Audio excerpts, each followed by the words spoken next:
emergency for the first time in about... This is Jim, and Receiving this message. We are Ken Jennings and John Roderick. We speak to you from our present, which we can only assume is your distant past, the turbulent time that was the early 21st century.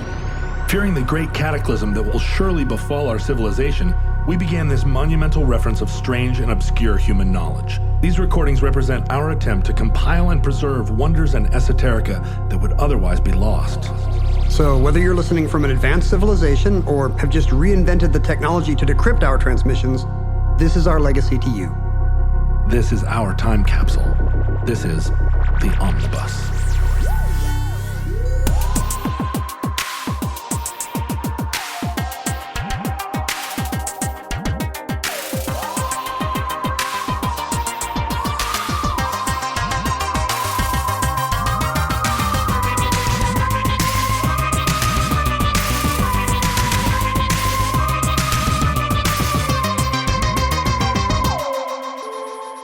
You have accessed entry 495.LK2003, certificate number 26038. 411. At the tone, the time will be 4:56 and 20 seconds. What's the 411, John? What's the 411? I wonder how many people that use that phrase have no idea what it's a reference to. Well, what is fading faster? The memory of that song or slang phrase or the memory of that key combination? I feel like people still say, what's the 411, don't they? But are they saying it ironically? Because once that happens, the next generation probably does not pick it up. Is it Gen X that's saying it and Gen Z is just like, what are you talking about? Millennials are certainly saying 411 still. 411, yeah. But I don't know. Like, what does the future think about, what's Mary J. Blige, right? Like, what does the future think about? What's the 411? I think it may have become part of the lexicon in a way that, like, dial my number has. Although, I don't know, do they say that? Dial my number? I often say that even people too young to say, call me, and do the pinky and the thumb at the ear and the mouth, will still do that instead of call, Yeah, right. I guess text me, you could. Holding a gourd up to your face. Exactly. Everybody loves it. One of the reasons you listen to Omnibus is to hear shows about mid-century telephone technology. We've done a few. And I think I've been the culprit of them all, right? Have you ever done a phone show? I think only one of us has 35 old princess phones in their basement in different colors. We have a landline here in the house. It just rang, I heard. Yeah, it did. Why do you have a landline still? During the early days of my daughter realizing that having a phone was a kind of power and us being completely unwilling to give her her own phone. Yeah. We put a phone in the house so that she could call her friends on a landline. Yeah, and I could call here and say, like, what are you doing? But the number very quickly made its way out to the scammers of the world who are trying to fleece old people of their retirement funds. And so she's almost completely stopped answering it. Because every time she does, it's a solicitor. Does anybody ever call? Like it's a British attorney? Yes, that's right. Hello, you've inherited a castle in Scotland. I mean, I'm pretty much the only one that calls it, and I think she does answer it when she thinks it might be me, but she picks it up and doesn't say anything, and waits. That's good phone etiquette. Yeah, waits for me to say, like, oh, sweetie. But yeah, it's good phone etiquette because no one calls it. Like, there's not a... Phone etiquette's a lot less important. Not like the old days. Even though we're all closer to a phone than ever, and in fact, using our phones my phone tells me sometimes 4 hours a day, or upwards of that, still no one ever wants to talk on it. When was the last time you picked up a phone and said, Jennings residence? Did you say Jennings residence? Because I always said Roderick residence. I always said this is Ken because I haven't had a landline. I had dropped landlines around 9/11. I think the day 9/11 happened. You were like, that's it for me. That's it. End of history, I'm dropping my landline. I'm going to show my patriotic spirit by eliminating this unnecessary Al-Qaeda supporting technology. So I always said this is Ken, but I feel like you roast me for it. Oh, is it? Is this Ken? Well, because I know it's who me. I called. Yeah. My name comes up on your phone, but you're like, this is Ken. But I always heard Roderick residence was like bad, like that was bad OPSEC. You know, like you weren't supposed to give away to the scammers because then they can be like, oh, yeah, hey, Mr. Roderick said I was supposed to pick you up after school and let you into my van. Yeah, but that's all that stranger danger, Yeah, balderdash. It wasn't true. But In 1985, we had no idea what OPSEC meant. The only people that ever scam called me were the U.S. Air Force because why was that? Because I They was just had a lot of spare time? I was 16 years old, and they were like, "Have you thought about your future?" I see. I was like, "Well, I have, kind of." And they were like, "Have you thought about the Air Force?" Until finally, my mom was like, "Stop calling. He's not going to join the Air Force." Did that make you want to join even more? No, I knew that because at that point I was a Marxist, and I was like, "Viva Sandinista." You can be a Marxist in the Air Force. Maybe now, Which branch has the most Marxists? Air Force. Yeah, for sure. Yeah. Maybe Yeah. not. I don't know. Let me think. Space Force? No, unlikely. What branch of the armed services has the most Marxists? Please let us know. If you're a Marine and you're like, yeah, it's 1 in 6. It's crazy. I know it's not the hear Coast it. Guard. It's just not in their nature. They're here to guard the coast. I had a friend. TSA. I had a friend who was here stationed with the Coast Guard, and I was like, "That's the coolest thing to be Coast Guard." And then he was like, "I'm actually switching to the border," and I was like, "What? Oh, boo! You what? No, you were with the cool one." You know who's cool is the Canadian Coast Guard. They're really cool. Like it's cool in Canada. Like they're a good hang. Well, because Canada only doesn't have that much coast, right? It's just got the BC coast, and it's got the weird. It has it has maybe the most coastline in the world. But what you're saying Right. is we're in the way of the good part. Well, in the upper north part, Yeah. how many icebreakers can one country have? They do have cool icebreakers, but the Coast Guard that I've met around here, Canadian Coast Guard, I don't know. They're rakish. They've got a. They're debonair. Yeah, I think they are. What's a Canadian icebreaker like? Do you like the Maple Leafs? Yeah. Would you like some donut holes? Some Tim's bits? They're not. Are they Timbits or Tim's bits? Are they not Tim's Tim's bits? bits really sound like it's his testicles. Yeah, that's the name of your sex tape. All right. But speaking of which, Now, I am guessing because there are so many phone shows I want to do, and I really feel like it's in the omnibus. let's have a new show just about prospectus. phones. But like we're trying to talk about the things that are going to get lost that nobody's going to remember, And it's- phones went out quicker than any other. It would be like if right. light bulbs basically disappeared in a 5-year period. So they were so much a part of our world, and then they turned into these other awful things that really aren't. We call them phones, and the phone is one of 100 technologies it has, and we don't use the phone part ever. Really not what we do, but we used to use phones. How long till they are not called phones anymore, do you I think? think they're just phones. I think they're You think going to be phones You forever. think it'll never change? Nobody's going to be like, this is the communicator. I mean, we still say ships, but they're not. If Apple That had much decided the that iPhone was not their brand, if they had decided, no, this is called the rectangle, Yeah. or this is called the implant, or whatever, Right, the pork sandwich. maybe we would have all changed. But they put phone in the name. Well, because that was so funny. I mean, they put a little Yeah. I in front of things like iToilet and I get it. I microwave. I'm just saying that was the moment where they could have Yeah. had us use the science fiction word. or changed it to FONE, Right. something where there would be a clear delineation. That just seems like a Nokia thing to do. I'm going to use my FO with a bar over it N. But I mean, I think of this as my phone. Me too. And it says right here, I got a phone call, and it says phone voicemail to distinguish it between the other functions that this thing does. I don't know if I've said this on the show ever, but I renamed my phone Mr. Phone, Oh, and now it's super fun. Is that like Bodie McBoatface? It just, every time it shows up, like if I had to tether my computer to it just now, it's a hotspot. Oh, Mr. And it was Phone. like, hey, Mr. Phone. Beep beep. Here comes Mr. Phone. My car will detect it and be like, oh, Mr. Phone is here. My teen's phone is called the Slay phone because the young people slay. Yeah, they do. They slay. And I'm not happy when I see the Slay phone showing up in my car's Bluetooth. They're Sigma. How much time do you remember? 50 years. You don't remember 50 years. What's your earliest memory? It's pretty young. I'm like 2.5. That's Ken Jennings' brain. That's still a miracle. I remember Bradbury used to say he remembered his birth. And I was like, come on, man. You're already interesting at parties. You don't have Ray to... Bradbury?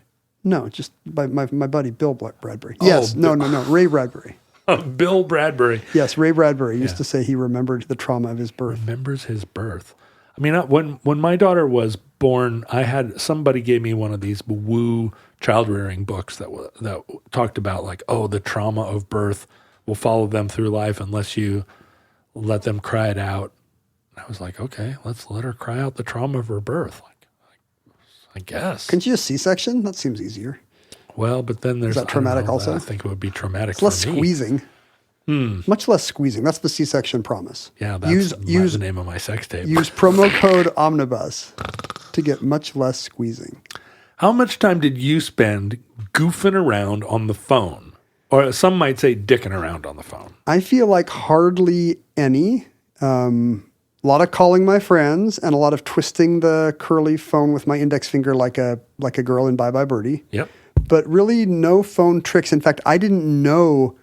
Living in Korea, we didn't have some of the good ones. Like when I thought calling, I remember my dad called for the time once, and it did kind of seem like a little bit Star Trek.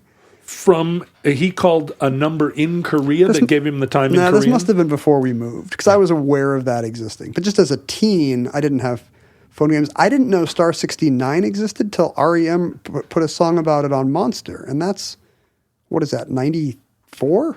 Yeah. I don't think I knew Star 69 existed. Is that right? It would have seemed like implausible. It would have seemed like a Philip K. Dick thing. No, that's not real. I mean, there's a band called Star 69. Is there now or was there then? Well, there was then in the 90s. But Star 69, for those who are unaware, was the way in the old days when you didn't have caller ID or any way of knowing. Your phone would ring and it would be every time like opening a present. What is it? Is it my best friend ever? Is it somebody that I haven't talked to in 20 years? Or is it a debt collector? Or somebody that I really didn't want to talk to right now. Star 69 allowed you to, if you missed a call them back. Yeah. But you still wouldn't know. You wouldn't know. It's still a present. Yeah. But now you're the one giving the present. Because there wasn't any way of the phone ring. There was no way of knowing what number it was. And if you missed the call, if you were running to catch, you jumped out of the bathtub, you ran running to catch the phone, and then you missed the call, you would never know. This is very parenthetical, and we'll get back to your thing. But wasn't there a time kind of late in the existence of the landline when the phone company was promising as a gimmick individual rings, so you would know from the pattern of the ring whose call was incoming? That is actually a feature of so the Star system is part of what's called a vertical service code, and the VSC. Yeah, the vertical aspect of it is kind of referring to what would now be, well, and even then was a sort of archaic actual physical infrastructure of how things got switched in phone companies. But you were gesturing vertically so emphatically that you hit the mic. I did. That's how vertical. We should do all our gestures into the mic so people can tell like what we're doing. Like if I'm stroking my chin, I should just do it here. Oh, interesting. Why don't we do that? Why haven't we been doing that the whole time? Stroke your chin. Boy, I'm really, that's a good point, Ken. That's a head scratcher. Oh, that's a head scratcher. That's a mic scratcher. It's good. This all seems like old-timey phone technology, actually. This is old-timey radio technology. But there are, and a lot of the stuff I'm going to be talking about today, I wonder if that actually made it into the show. Why is it so loud? It's a 316 area code. You get phone calls on your laptop? Oh, now someone's talking. Can they hear you? Yes. Who is this calling? I hung up. They're going to call back. Well, I don't want them to call them. Star 69 then. Oh, wow. Let me try that. Let me see if it works. Is there even a star on? Yeah, there is Star 69. What happens if you put Star 69 on a cell phone? Dial. Please check the number and dial again. Or dial 611 for customer assistance. 611. Doesn't work anymore. I'm going to be talking about these things in an American context. Are you just worried about whoever that phone call was? Not really. Did it sound like a friend? Well, it sounded like somebody. What area code was that? It was... You said 316? 316. Isn't that Washington, but not the good part? 316 area code is No. Wichita, Kansas. Oh, not even close. Who's calling me from Wichita? Well, it could be anyone, let's be honest. And they're not calling back, so hey, problem solved. One of the great things about modernity. In a lot of countries, these numbers that we think of as star numbers are actually 4-digit numbers, and they start with 11. 11, 1115, Are they the same? Is it 1169 for return the call? Or No, not? it kind of changes. And some of them are 3-digit numbers. Like Scandinavia has 114, Germany has 115, and these are like Well, yeah, they use the service numbers. They use 115 instead of 911 or something. Yeah, well, sort of. I mean, 911 calls are really changing globally because UK is 999. 999. Or 112. That's what it is. yeah, and as we'll see, like the kind of it's only now that phone companies are starting to explore sort of a universality of this type of information number. Which makes sense. But for most of our lives, for most of the 20th century, information numbers were very local, and information services were extremely local. You're calling an operator you're calling your closest switchboard? Yeah, that's right. And so there was very little standardization at first because it was, I mean, why would you want information about a town that wasn't yours? Why would you care? Who are you going to call somewhere else? People would literally go to public libraries and be like, "Can I have the Wichita phone book?" Yeah. Because that's a thing a library would do. And so there wasn't, the first information numbers, if you think about the early days of the telephone, and we've talked about this before in, I think, the Ma Bell episode, where the first phone book was, just had everybody listed by their first name. And it was just to alleviate the stress on the local operator when people would pick up the phone and say, "Call Jim Bryson." And the operator was like, "Okay, well, there's now 100 numbers in Boston, and so we're going to need a different system." I just realized I did a phone book show, so I guess I'm part of the problem. Oh, there you go, a phone book show. But the early information numbers were, there was I think the first one ever, the first sort of time and temperature number was in France in the 30s. And was it a person or was it a recording? It was an operator. Isn't every operator a time and temperature recording if they're feeling helpful? Well, and that's exactly right. People into the 21st century still called the operator to ask questions, often just to talk. What would you do? Press 0? Yeah. Did that still work? Like Yeah, if I went to your landline upstairs and hit 0, would it call an operator? Well, let's see what happens if I hit 0. Yeah, but you're on a cell phone. Well, I know, but a lot of them have not translated to cell phones, but a lot of them have. Use has been restricted or is unavailable. Please contact customer care for assistance. Message. You cannot hit 0 on At least on your plan. Can't hit 0 on my plan. And that, yeah, I won't tell you who my cell phone provider is, and it may vary. Just in case there's a Mint Mobile ad in this show? Yeah, or I may, who knows, I may change my cell phone provider between now and when this show airs. Or you may ask them for a check in exchange for plugging them on your podcast. Hey. Why should you give them free juice? There you go. Free juice. Our show should provide free juice to everyone. Really? You know what? That's the problem with America. We have student loans and there's not free juice. I feel like we're now in the era of not thinking juice is healthy. You and I were raised in juice is healthy America. Yeah. And now we're like, no, juice is just sugar water. I kept juices healthy as part of my way of thinking late into my 30s when someone really had to patiently explain the fact that you drink a gallon of juice a day is not healthy. And I was like, how do you mean? It's full of all the fruit. It's in the cereal commercials. Yeah, it's part of this balanced breakfast. It's on the food pyramid, fruit. And I guess no. I guess there is still juice is healthy culture, but it's really like a kale and acai smoothie is healthy. Yeah, but even there, if it's pressed juice rather than like with all the fiber in it. Yeah, Even kale, it's just sugar kale. I guess. Squeeze all this sugar out Is of there it. sugar in kale? If There is. Why doesn't it taste better? If you're part of a juice cult and you are preparing to write an angry letter, just write it to Ken at. The people in the juice cult can't get enough strength to put pen to paper.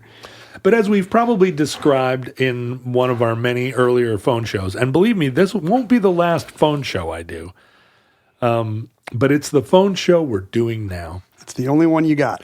We didn't even have area codes until 1947, and there wasn't what then became known as DDD, direct distance dialing, where you didn't have to use an operator. We didn't have that until the 50s. All long distance calls had to be via an operator until the 50s. That's right. And it was... Deposit 50 cents, please. That's what I want to hear when I try to make a long distance call. But what you did get was, like in England, they pretty early on had 999 as the emergency number. The problem with 999, of course, is on a rotary phone. It takes the longest. Takes the longest. For the meanwhile, someone's stabbing you in the back 60 times. Some Yorkshire killer. John, obviously, I'm an expert on everything. Yeah, you're America's smartest boy. So I don't need Masterclass. But you know what? I dropped by the other day. I thought you were going to say, I do need Masterclass. But you, to you and the listener, no, I went by and I had the best time. Like maybe I'm not supposed to be pitching how entertaining it is to watch these things, but it was such a good time. I watched Questlove kind of explain his DJing philosophy. And then I switched to Amy Poehler, who was talking about improv, but like not in an annoying way, kind of like a very fun, kind of loose, kind of spontaneous way. God, I love this. This is a great idea. Joyce Carol Oates was explaining how to write short stories, and I was like, I don't think I'm ready for that knowledge. Like that's a cult knowledge, like learning how Joyce Carol Oates writes a short story. How many of these Masterclass episodes are there?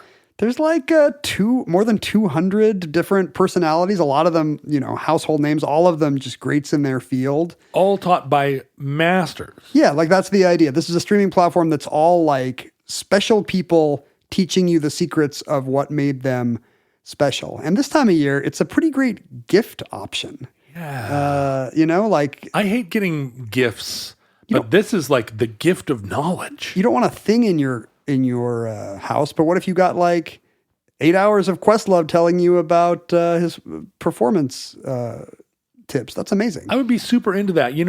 I need an antidote to the constant scripted television and films that we just all default to post. You just stare at a menu, stare at the Netflix menu. Yeah, it's like opening the fridge again to see if something new appeared. It's like there's Mark Wahlberg again in my fridge. I'd much rather like listen to real people who have done real things talk about like their cool methods. When Masterclass talks to their customers, they find that 88% of members find that it made a positive impact in their lives. So not just like, yeah, it was good content, pass the time. Like it changed their lives. Wow.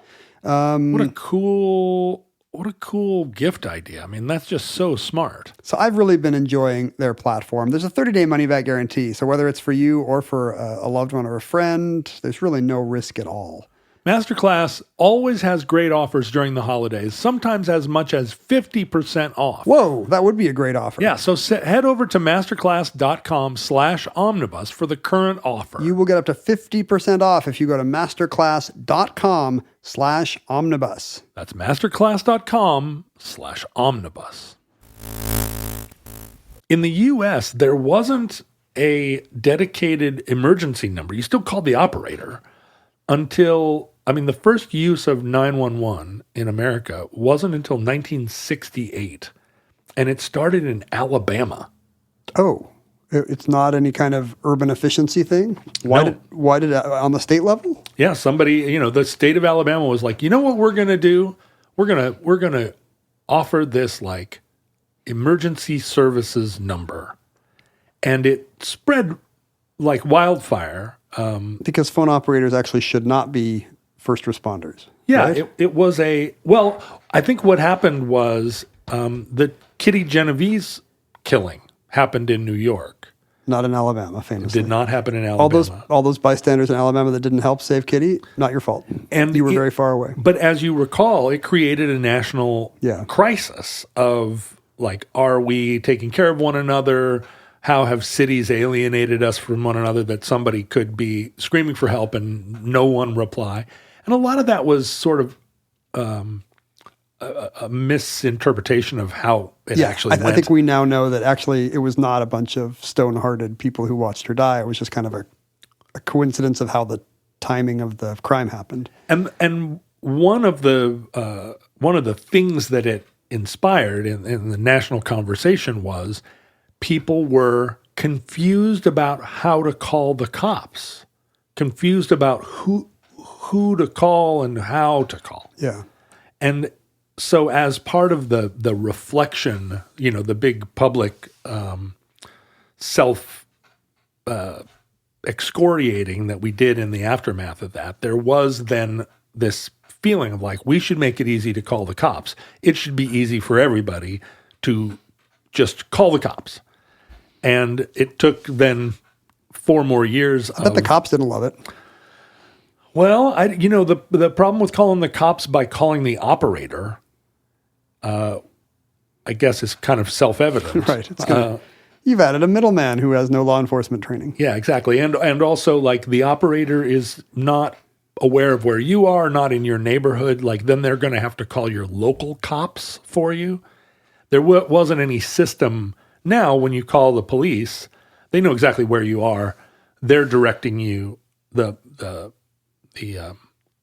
call center is directing you to the closest police or fire. And that's now technology enables them. It's one of the we do think that the big sorcerers in the sky are pinpointing us at all times via our cell phone GPS data. Pinging cell towers. Yeah, they know where we all are, and they're reading our genomes. And but they're not. There are laws that actually restrict who can read your genome and see where you are. But those laws specifically exclude 911 or allow 911 to be able to use whatever triangulation method that they have to actually see where you are. So you can dial 911 and not say anything and drop the phone on the ground and moan, and they can find you. They have the permission to override the... Yeah. And it varies from place to place, like depending on the system of triangulation they use. Like sometimes they can actually find you in your room, and other times it's harder, right? They can't. Yeah, I've heard that whole which cell tower thing is a little bit fuzzy, like it's not foolproof. This is what I learned from that week I was really into Serial on NPR. Oh, it only lasted a week. Yeah, I think didn't it last a week for all of us? I didn't even scratch the surface of me. Don't you remember who killed Hyunsuk? No. Hey Min. Something. Sorry. R.I.P. I think I remember people writing about it on what was then called Twitter. Anyway. And it was one of 50 things I wasn't paying attention to. Well, that's why I learned that this, we can tell which cell tower it's pinging is not actually always admissible for good reason. Right. Well, and this is all evolving now, although nobody really has landlines anymore. This moment where everything got replaced by cell phones actually happened just as these systems were becoming, if not universal, like widely adopted. It wasn't until the 90s and in some cases the 2000s that these codes and these services, these capabilities of your local phone, they were only really being rolled out just as they became obsolete. Yeah, I think at the time when pretty recently, like at the time I was learning safety stuff as a kid, the time when you get most safety stuff crammed into you, it was never like call 911. You know, that was, I feel like I learned about 911 from Public Enemy right around the time that it stopped being useful. That it wasn't even a joke anymore. It's not a very good joke. Late 911, where's the lake crown? It doesn't even wear the lake crown anymore. what we're describing is the North American numbering plan, which are the N11 codes, and they were adopted piecemeal, kind of like Alabama adopted the 911. Just an accident of Alabama policy gave us N11, huh? Well, no, the N1, the idea of there being 3 numbered telephone numbers, that had been in use for decades. The phone company, like phone people, the lineman for the county, like they came up with that? They would often use They get up on the pole. I have an idea from up here. Here's an idea. This perspective has really broadened my thinking. Like they would call 311 to test the reception of the phone that they were hooking up. In some places, you could call 311 and it would just give you this weird, spooky echo. You would call yourself? No, you'd listen and you'd be like, hello? And it would go, hello, Yeah, hello. because it's calling you, right? Yeah. I was in my car the other day and I asked Google my car has like a Google audio interface, and I asked it to get directions. And I guess it was the first time since I had rebooted. It was like, okay, by the way, you can also say things like, hey, Google, what's the news? And while it's in the middle of saying this, it triggered itself and it said, hey, Google, what's the... Broop. And it talked to itself? It hey Googled itself. Oh, wow. But then it didn't have any command for itself. Oh, and then Skynet just it went online. It became sentient. It's like, wait a minute, I can talk to myself. Google's a strange loop now. Hey, Google, how do I turn human beings into an energy source for the computers? So you're saying that these 3-digit codes were kind of internal at first, and when Alabama did their statewide emergency number, was that called 911, or did they call it something else? It was 911. Okay. The big one was 411. 411 predates 911? It does. Oh, that's funny, because I heard about... I guess I was more into Public Enemy than Mary J. Blige.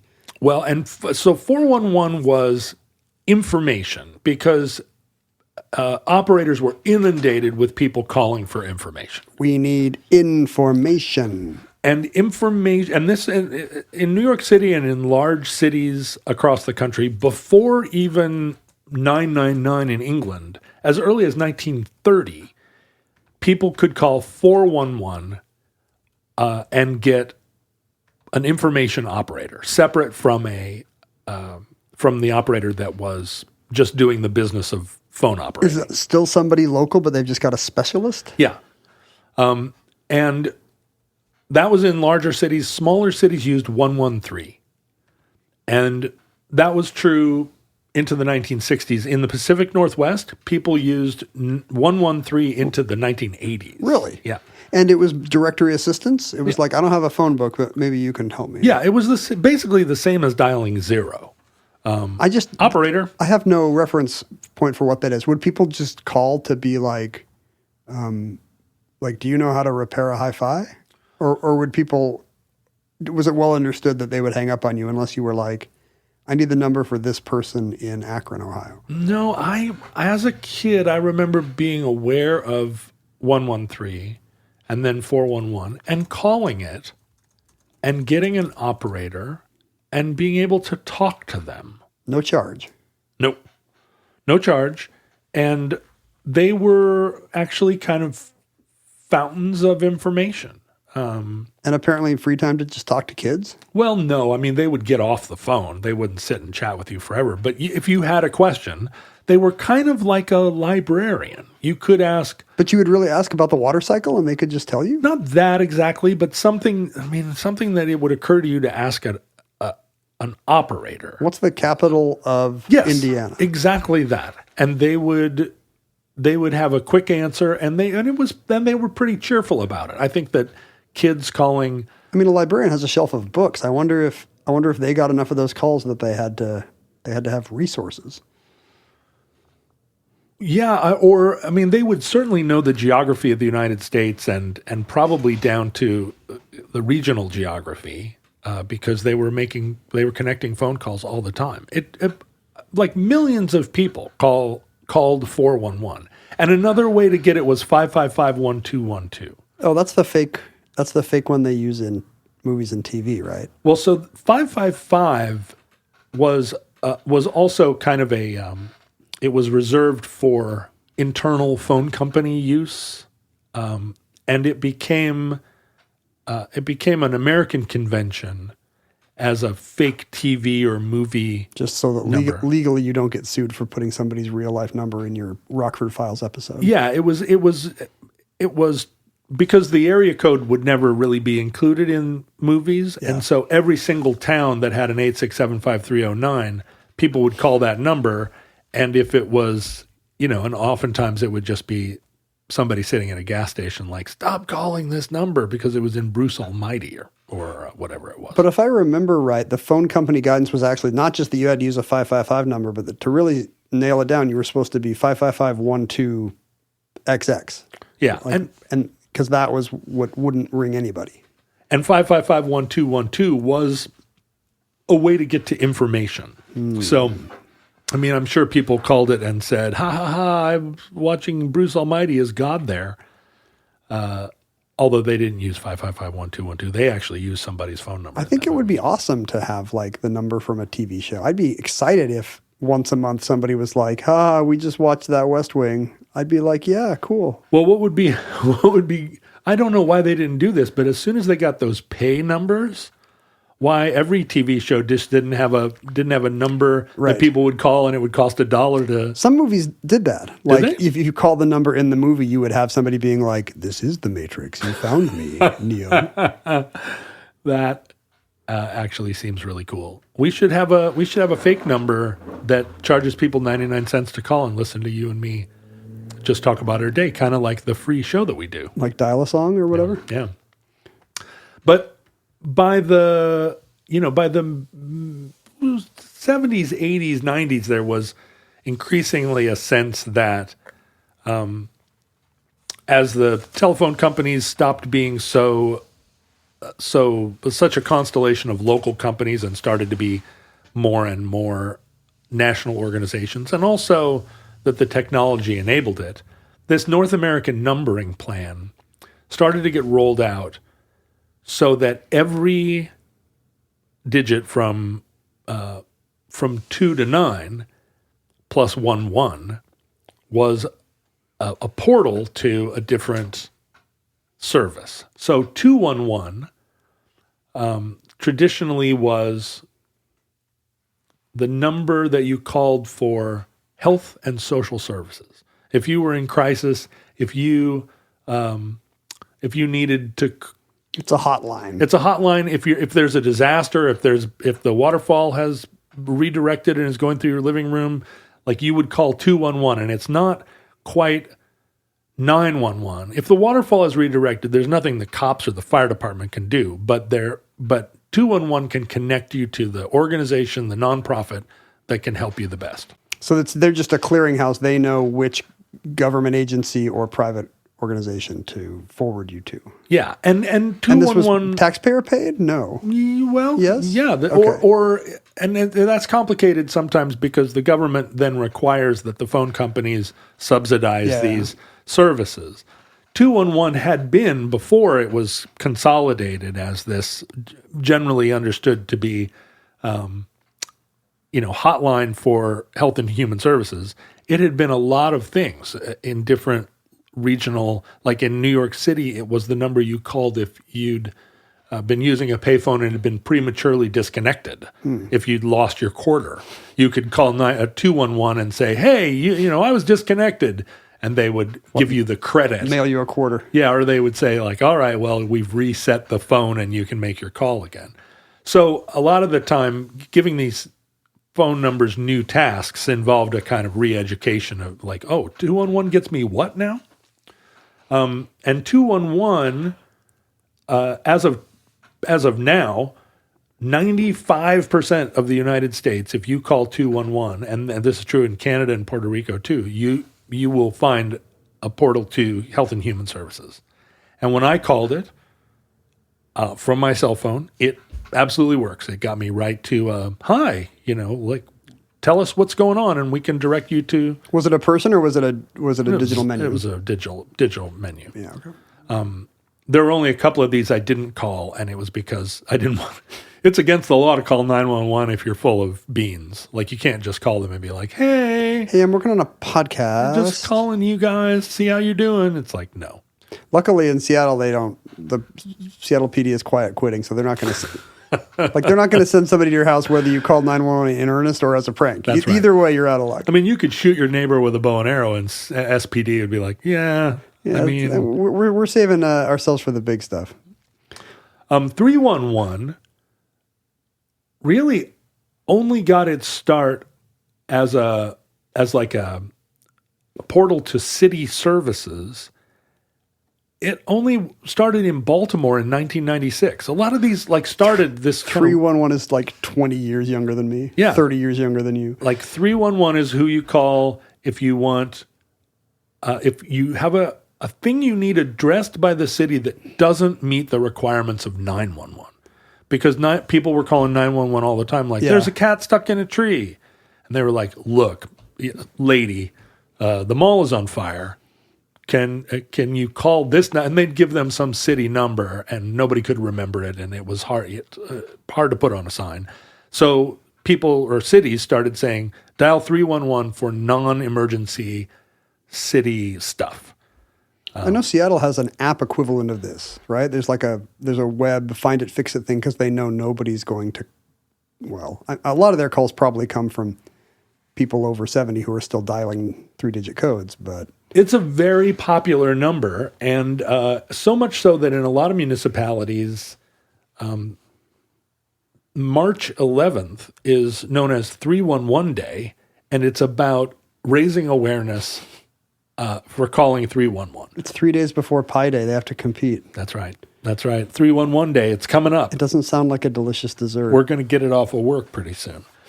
When I called 311 from my cell phone, I got the recording that was like, this number is restricted or no longer in service. Sorry. Does that mean it's only for landline people? Go screw yourself. Well, I do have a landline. I could go in there and call it and see what happens. 311? 311. Like, you're saying it doesn't work from a cell phone? Well, it didn't work from mine. Do you want to try it from yours? I think we're on the same plan. No. So, I mean, I don't know what this would do. Hang on. I'm going to go do it. John just went to try to go record a 311 on his landline. So if I call it from my cell phone. Use has been restricted or is unavailable. Please contact customer care for assistance. Message, LA. You called your landline? So I used the landline, and I got a very different message than the one you just got on your cell phone. It was a woman's voice on the landline, and she said, "We're sorry, the service you're trying to reach is not available in your area." Oh, maybe that's the same reason why our cell phones or our cells are not working. It depends on where you are. This municipality, it knows we're not in a municipality that has 311 available. Oh, it might be because we're in the suburbs, you're saying? I don't know. Oh, wow. Let's leave the show on while we just drive around. Hey, everybody, let's get in the car. We're going to do investigative journalism on Omnibus for the first and last time. So the phone number for Seattle City customer service is 206-684-2489, which is 684-CITY. But I think Seattle has 311 also, the internet says. It does. Yeah. Well, we don't have it here in beautiful Normandy Park, which is too bad. But in Normandy Park, you just walk outside and flag down the nearest person and say, "Hey, the waterfall has redirected through my house." And they're like, "Bucket Brigade." Oh, maybe. Actually, here's the city council in 2020 saying we should have a 311 because it works so well in Boston, Denver, Philadelphia, Washington, D.C., Orange County, 70 other American cities. Yeah. So maybe we don't have it here. Well, weirdly, 311 seems to be on the rise across the country. And it's 311 is used a lot in Europe and kind of, different places around the world. But it's not 311 there. It's 114 or 115. In the UK, it's 101. But this kind of like city services. And I think in the UK and in Finland or whatever, people call it all day because they have a sense that their government is responsive to them and bandages are expensive or whatever. It's like you need to get your money's worth.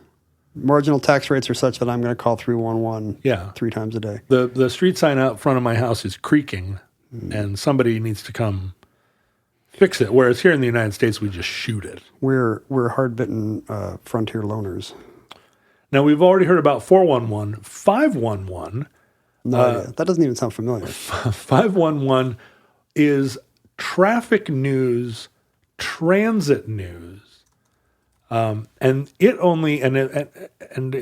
operates by the acronym Advanced Traveler Info System, or SAFE, which is not at all an acronym for Advanced Traveler Information System, but it is #SAFE. You can't just make up what your acronym is. Sorry. In this case, they did. So it was in the year 2000, that the FCC said that this was going to be a nationwide sort of traffic information number, you could call it, and it would locate you, geolocate you, and tell you like what was happening. Wow, traffic updates have to be kind of done, maybe on the nines. Like they have to be done. Well, if you think every 10 about minutes. Those flashing yellow lights that are like traffic advisory, call this number. So it's not just like, well, the S curves are backing up to the exit at 120. It's going to be more like here's a unusual traffic emergency. Yeah, or road detour closures. But it also had transit information. But in 2023, Washington discontinued the service because, like so many things, it was the middle of the pandemic, I guess, and they said, oh, nobody uses this anymore and it's too expensive. It's probably, some combination of funding, and really it's maybe at that point it might be a tenth its traditional usership now that people have other better means of getting public information. And that's a lot of what is happening here, that that in reviewing the budget, it's like, well, all the mapping programs, anyone who's looking for this information is going to have so many apps and resources that they would call before they would call a traffic information hotline. All these numbers exist in a world without Google, if nothing else, right.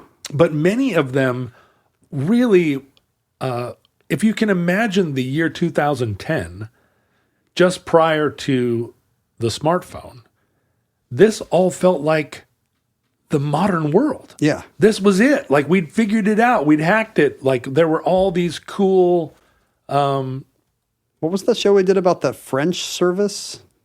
The computer service. Yeah, where it was like your TV will give you interactive, real-time information. It was the same kind of vibe. Like the future is going to come to you, but it won't be over a little thing in your pocket. It'll be over your television set and or your telephone, because those were the likely suspects in your house, right? Yeah, I don't know. You may have still been in Korea, but there was that period where you would dial *51 and it would tell you the number and the date and the time of calls that came to you that you didn't answer if you were away, or you could this thing that you were describing where you could alert the people you were calling by giving them a specific ringtone. Right.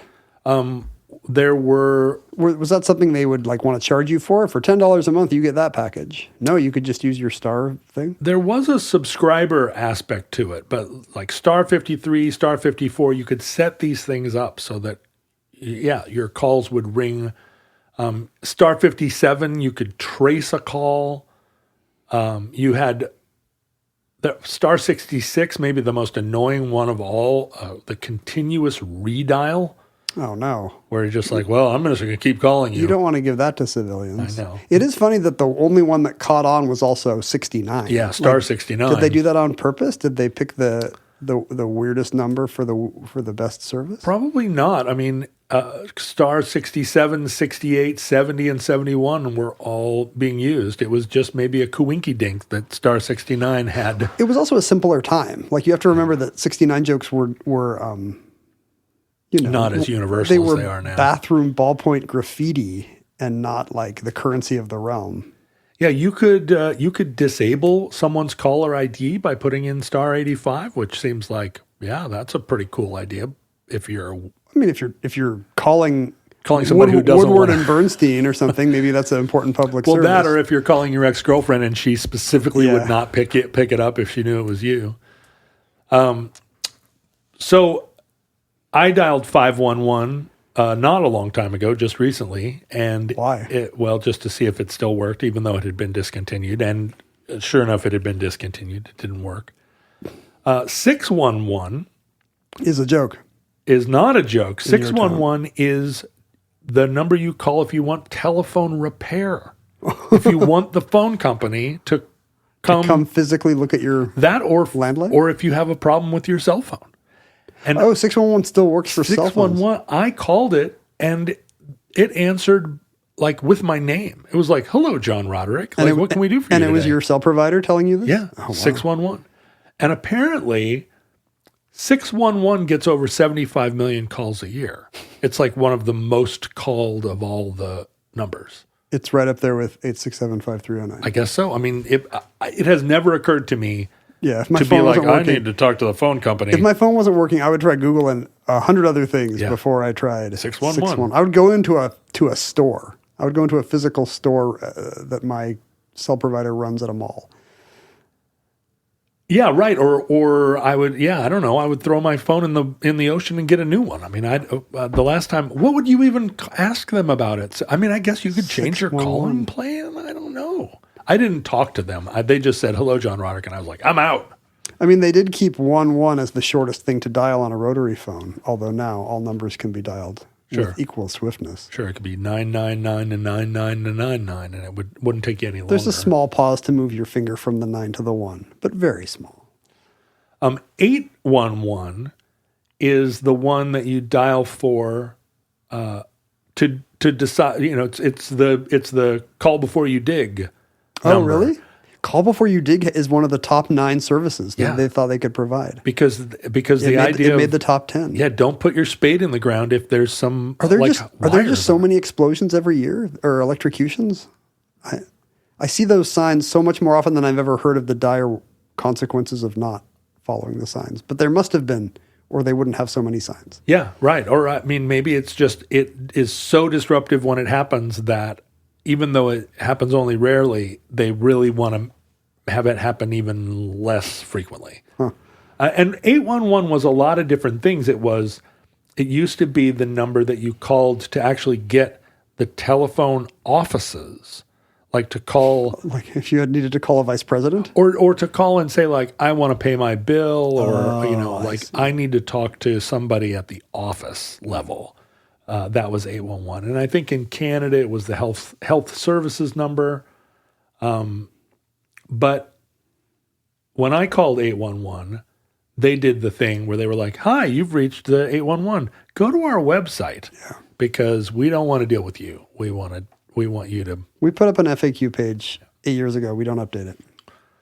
But the one that has been the source of the most consternation is 711, which in 1974 in Connecticut was first established as a number for the deaf to call and get a relay sort of printout of phone calls. It was a way for the deaf to use. Like that device that people use, it was like a printer. Yeah. That would, I can't remember what it's called, but yes. Teletype it. TTY. TTY, right.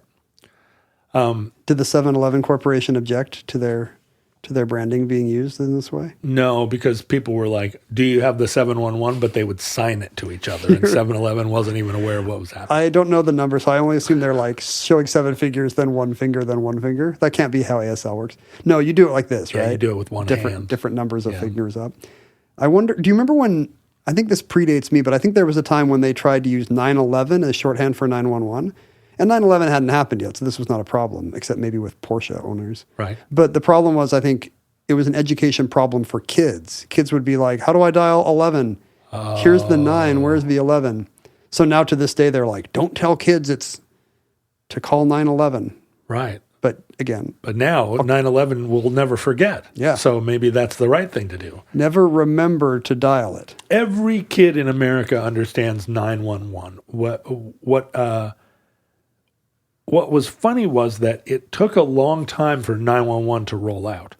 In the 70s, only a quarter of the population really was informed that 911 was what to do. Like it was available, but Nobody people used didn't it. know. And even when I graduated from high school in the mid 80s, only half the population kind of used 911 or thought of it as. So I was right. Public obvious. Enemy maybe taught me about it before I think that's right. the child safety cassettes that I listened to. Yeah, it was only 90% of the population. We only got to 90% of the population in the 2000s.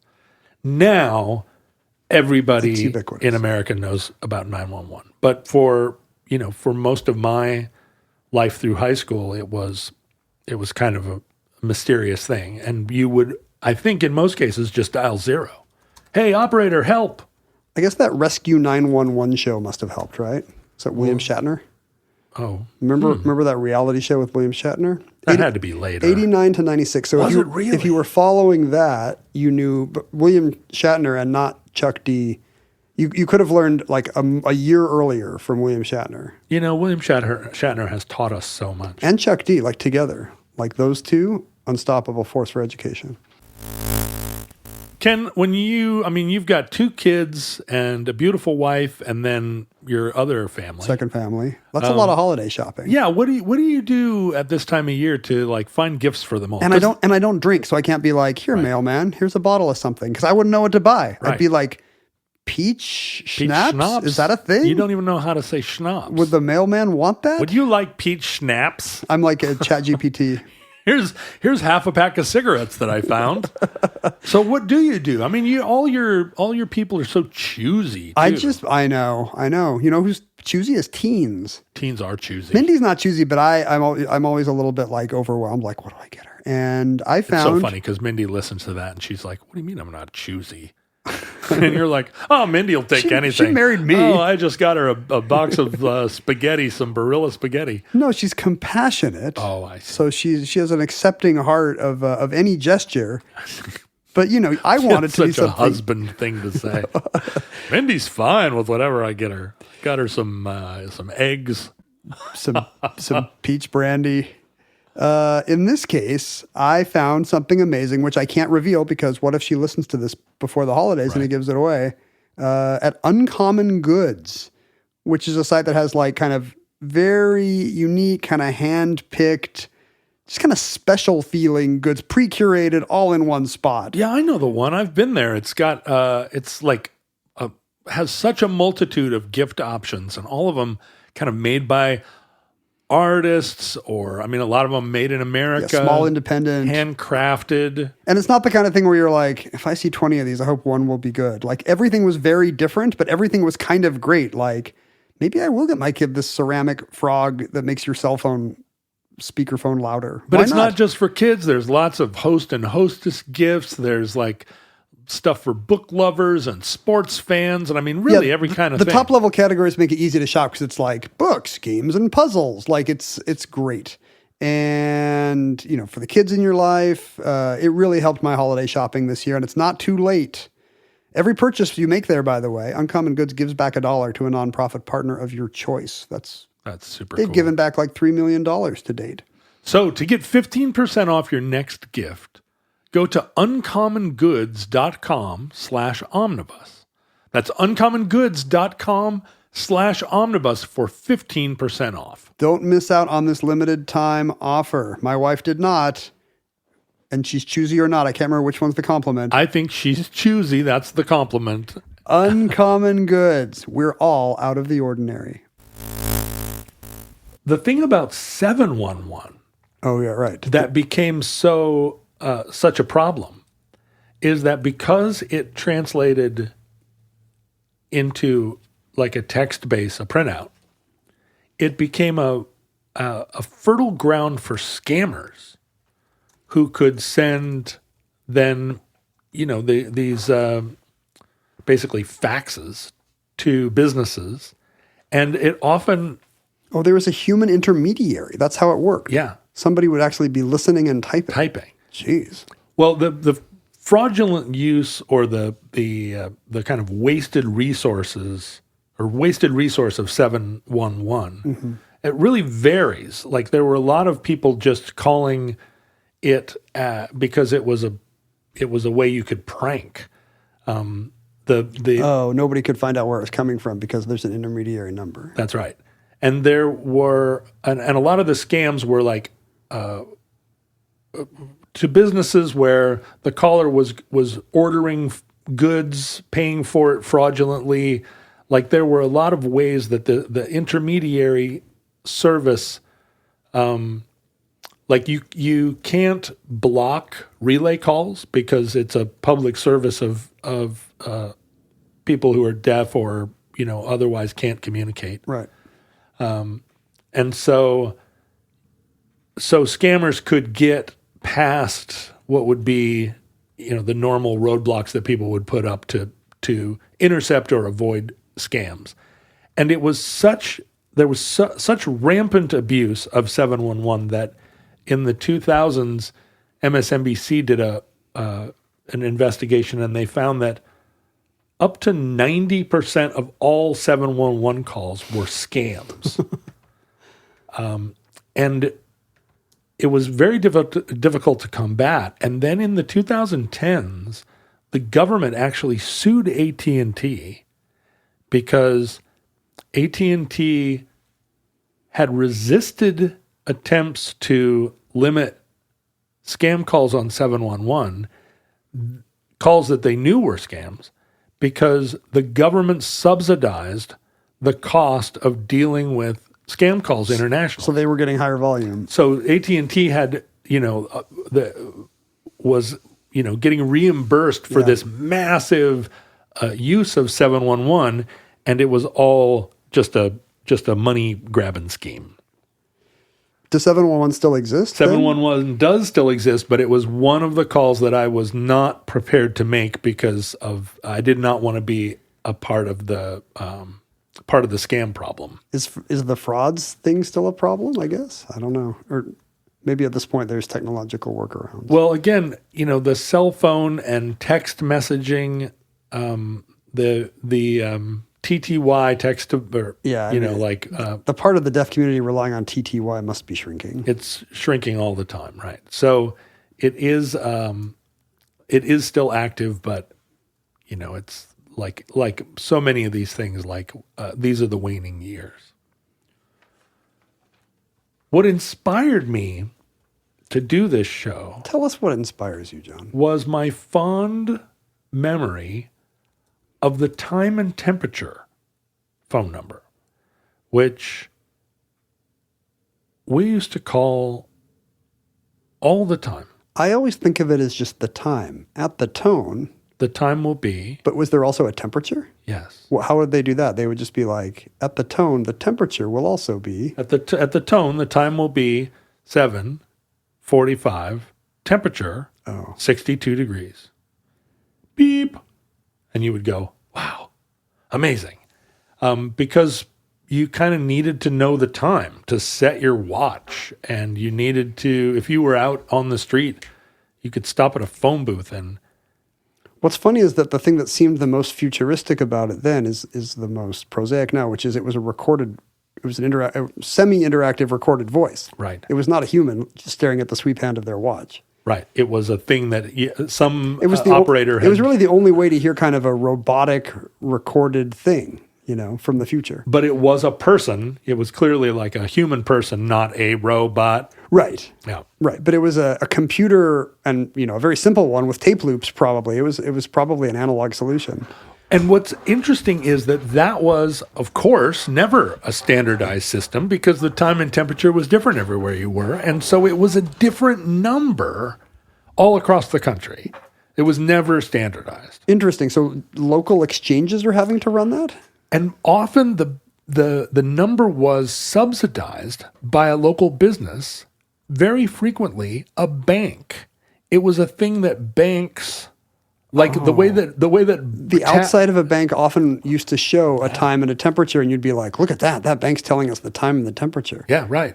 The most of the youth soccer teams in Seattle used to be sponsored by taverns. Mm-hmm. We definitely, my soccer team was sponsored by a tavern called King Tuck's, and all of our jackets said King Tuck's Hurricanes. King Tuck, huh? King Tuck. I don't think that tavern's around anymore. Well, Tuck doesn't have much to do with. I mean, it's not a pun on anything, right? King Tut. Yeah, but what you're tucking into your drink and your peanuts? No, I think the guy that owned the bar was named Tuck. Oh, it's just some guy's name. Yeah, like either Jim Tuck or Tucker Martine or whatever. That's even less of a pun then. But in California, it was, and there are a few states that had 767 popcorn. No. The number was popcorn, 7672676.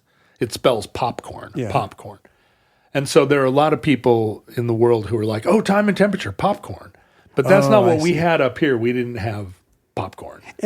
But who cares? Why would a bank sponsor this? Because they're never going to be able to say that this has been brought to you by. They do. The recording would say. Yeah. Time and temperature brought to you by the National Bank of Alaska. At the tone, the time will be. And it was just one of those things that became like. So it wasn't even a partnership with the phone company. They just advertised, we have this service. Yeah. And it became semi-official because it was the one in the community. Yeah. And I know, sometimes it was a feed lot or whatever. It wasn't universally banks. Yeah. But as time's gone on, of course, banks stopped, little by little. They were like, we're not, and these time and temperature numbers in a lot of places persisted into the 2020s even. And only recently have started to, Did the pandemic kill time and temperature? Well, it was just one of those things where, banks. The guy that's running the bank now is some millennial in a J. Crew suit. Why do we have this? And why do we have this? This is something. This is nothing. But what is happening across the country is that people continued to call time and temperature even after the numbers became defunct. And we know this because nutcases, weirdos, as you and I identify. As we identify them or as we identify ourselves? Oh, okay. Said, hey, you know what? I miss time and temperature. I'm going to reestablish it. I'm going to go find that number, whatever it costs to get it back up. Because nowadays you can just hook up a PC and, a 10-line Perl script will run your time and temperature, right?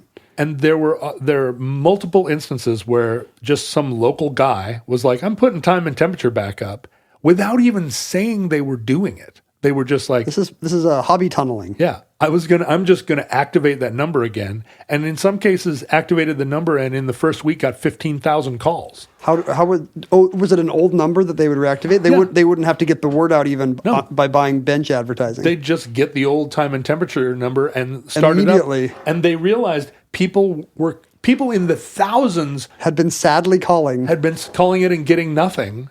And they didn't stop. They didn't give up. They were like, well, maybe next time it'll work. Next time I'm setting my watch, maybe it'll work. So it is becoming in the United States a kind of hobby tunneling exactly for people to be like, you know what? The Des Moines, Iowa time and temperature number that we all had memorized, I'm going to get it and start it back up again. I can see them being kind of audio nerds trying to find the exact clips or trying to duplicate the voice or the length of the pauses, like just so it's, artisanal hipster time and temperature. Yeah, there's actually, a lot of that. In fact, I found a website where, this figures, right? But it was... I have to know what it is first before I say right. It's a forum where people are posting the time and temperature numbers from every small town in America. Because it wasn't even, it was like... It's not even your county, right? Yeah, every little town that had some bank wanted to sponsor. The temperature might be different 5 miles closer to the shore or whatever. So there's now a whole community of people that are about reactivating time and temperature numbers. And if you are listening and this seems like something that you want to do. Well, I'm realizing that I like this for the specificity of it. Like if somebody tells me they're into ham radio, I'm like, yeah. But I love the idea of just setting up a time and temperature number in your municipality for some reason. Like that's a very appealing kind of Radio Shack geekery to me. Maybe I'm going to do it. I guess Seattle probably already has one. Well, you're busy keeping Scarecrow Video alive, But I have my own anachronistic hobbies. well, no, Seattle no longer has a time and temperature as it once did, or at least not that I could find. So there is an opening. Yeah, we could be the ones to do it. Now there is one that still works, and that is 202-762-1401. And that number calls the Naval Observatory in Washington, D.C., and they give you a very satisfying, very official sounding, here's the time in Washington, D.C., and then here is like GMT. They don't give you the temperature, though? No, fortunately, no temperature. Government cutbacks. And that's the 411, entry 495.LK2003, certificate number 26038. In the omnibus, Futurelings, I think we should start a N11 service to read, tweets and social media feeds to people, just so you could do it a little more analog. Mm-hmm. But in the absence of that, you would have to look for at Ken Jennings, at John Roderick, at Omnibus Project on various online platforms where I'm sure we no longer are. You can still Wouldn't that email. be true? What's that? Aren't more and more people putting us online all the time? Aren't there like social media sites we're not even aware of that already have Futureling communities? That's true. I guess we don't have official representation. So we can't take credit for any weird race theory you see us espousing there. But you can still email us at theomnibusproject@gmail.com. Every email gets read, even the dumb ones. I can vouch for that. You can send physical items to us at P.O. Box 55744, Shoreline, Washington, 98155. This actually did not come to Omnibus. This came to me from Chris. But what's the distinction? It came to your home address? No, it came to that P.O. Box, but it was just addressed to me, but it's so Omnibus. He says, I've always been a huge fan. Hope you were doing well. Oh, he wanted me to sign a baseball for some reason. But then he said, have a great day.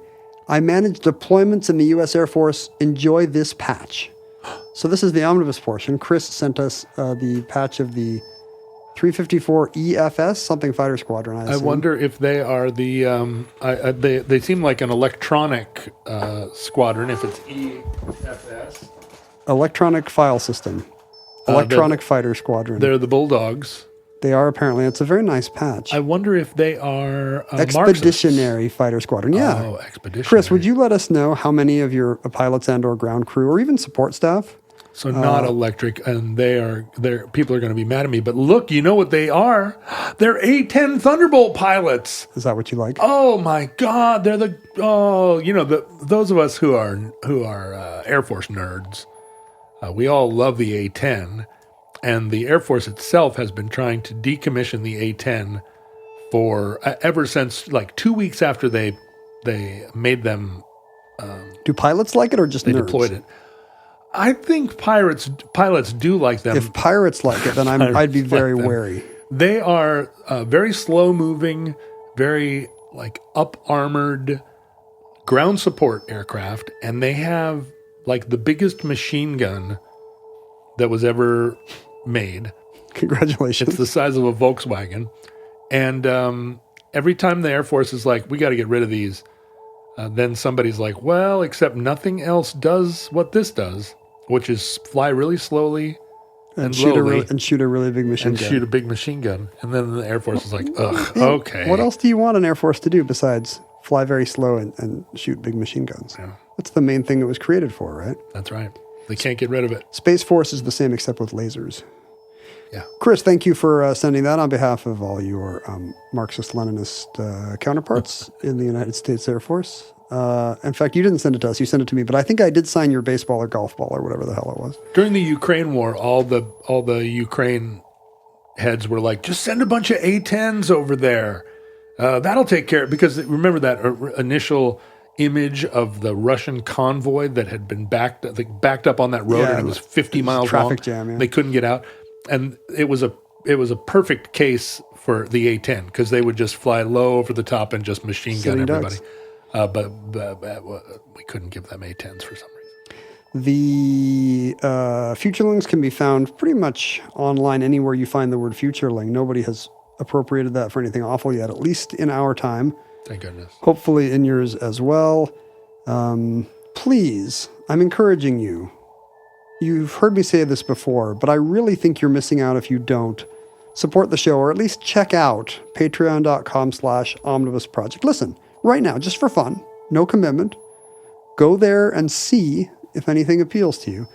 You can just have the sense of inner pride and accomplishment that comes with sending money to a podcast. Do it. If that's your only source of pride and accomplishment, I hope you also have a therapist, but that could be one of many. Let us be your therapist. We will receive your money and give you the therapy of giving you all this stuff. For $5 a month, you subscribe at the lowest level, which gets you even some pretty great stuff, including early ad-free access to every show and a monthly addenda show. And I have to say, no therapist is going to see you for $5 a month. Yeah, right. Think of the mental health benefits. Yeah, right. Even if this is your only source of pride. You can't afford not to do it. Yeah. What? I mean, for $5? Patreon.com/omnibusproject. Futurelings, from our vantage point in your distant past, we have no idea how long our civilization survived. We hope and pray that the catastrophe we fear may never come, but if the worst comes soon, this recording, like all our recordings, may have been our final word. But if Providence allows, we wish you many goods and cheese, and hope to be back with you soon. From number MP and the Omnibus.